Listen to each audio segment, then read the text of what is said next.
জামাই ষষ্ঠীর দিন বাড়ির সমস্ত রিচুয়ালসগুলো কমপ্লিট করা হয়েছিল, আর সেই দিনেই এসেছিল আমাদের এই ইজি টু ডান্সের ফ্যামিলি মেম্বার, আর সাথে নিয়ে এসেছিল এত সুন্দর একটা ফটো ফ্রেম। দেখা করতে এসেছে।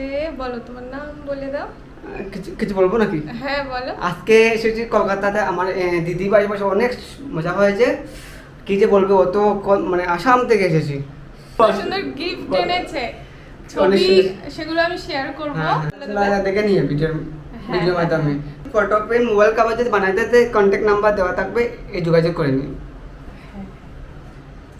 শুধুমাত্র ডান্স টিউটোরিয়াল ভিডিও আর আমার নাচ দেখে তোমরা যে আমাকে এতটা ভালোবাসো, জানি না আমি এই ভালোবাসার যোগ্য কিনা। তোমরা যে এসেছো, এতটা ভালোবাসা দিয়েছো, আমার ভিডিও দেখো, এটাই আমার কাছে অনেক বেশি দামি। আমরা সারাটা দিন খাওয়া দাওয়া করেছি, অনেক মজা করেছি, আর অনেক রিলস বানিয়েছি। তোমরা সকলে ভালো থাকো, আবার এসো, আবার কবে আসবে আমি তার অপেক্ষায় রইলাম।